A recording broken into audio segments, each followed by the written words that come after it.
Addie's Cup of Sugar, based on a Buddhist story of healing. Addie's Cup of Sugar, based on the Buddhist story, The Mustard Seed. A Stillwater Tale by Jon J Muth.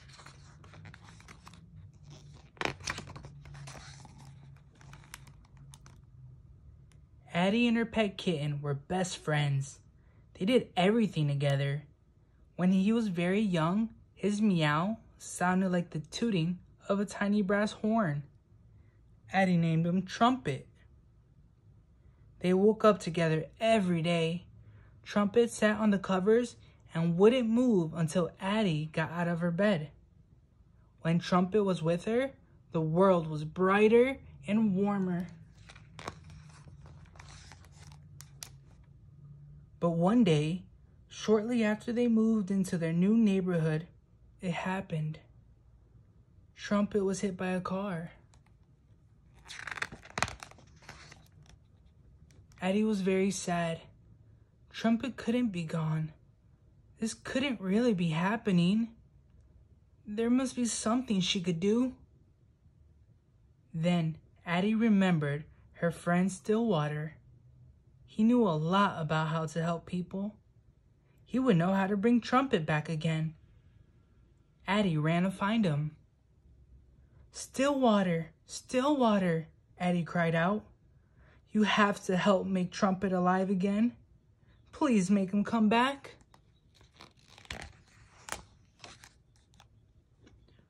"Oh, Addie," Stillwater said softly. "I am so sorry. Perhaps we can find the medicine you need. But first, you will need all the right ingredients. You must go around the neighborhood and find someone to give you a cup of sugar." Stillwater handed Addie an empty cup.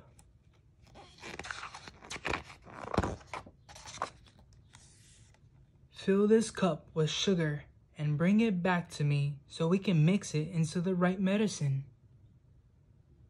But the most important thing of all is that the sugar must be from home where death is a stranger." Addie hurried outside. She ran as fast as she could to the nearest house.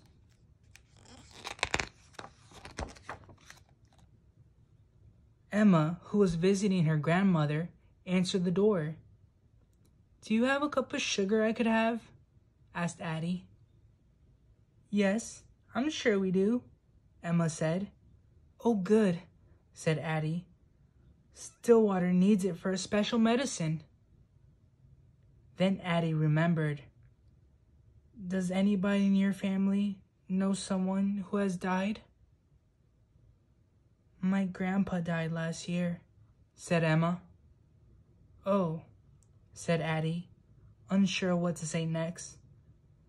"I'm sorry about your grandpa. But the sugar from this medicine must be from a home where no one has died.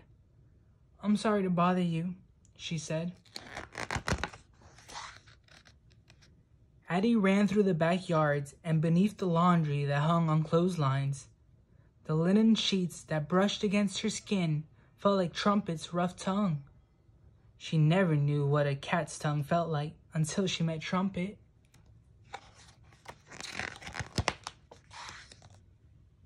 Addie went to another house and knocked.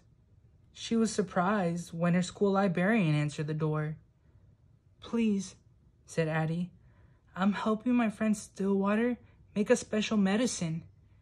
I need to find a cup of sugar, but it must be from a home where no one has died." "I'm sorry," said the librarian quietly. "Last week, our dear old dog, Gracie, died in her sleep. I wish I could be more of help." "Oh," said Addie, as quiet as the librarian. "That's okay. Thank you, and I'm sorry about your Gracie." Addie ran from neighbor to neighbor, looking for a cup of sugar from a home where death was a stranger. but she couldn't find a single one. Each person had, at one time or another, lost someone who was dear to them. Knowing she had to hurry, Addie scampered across the yard through some bushes between the trees. A rabbit watched her run past, the pupils in his eyes growing so very large. It was like when Trumpet would sit very still and watch and wait. Then he would pounce. Ouch! Addie Pants' legs caught on a stick or bush. A sharp thorn broke the skin on her knee. She sat down and unhooked the thorn. I'm sorry, Trumpet, Addie said. I'm trying to help you as quickly as I can. Addie thought about all the people she had met today. When she looked at their faces, she knew how each of them had felt. And while she was still very sad, she did not feel quite so alone.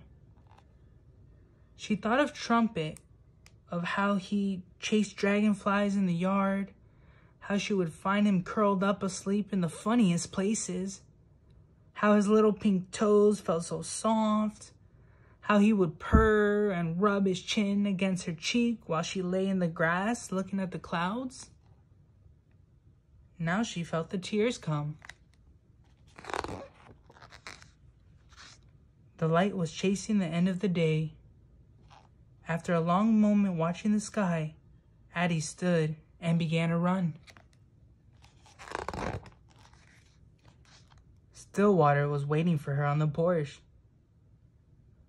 I have no sugar, Stillwater, Addie said. Everyone I met today has lost someone they love.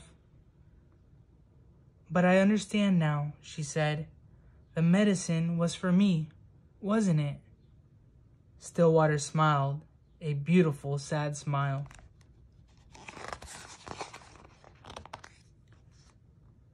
How will I ever stop being sad about Trumpet? Asked Addie. Stillwater held Addie close. You may always be sad about him, said Stillwater. Only time can make the hurt less. And while you can't see him the way you once did, he has not really gone away. He is in your heart, and he will always be.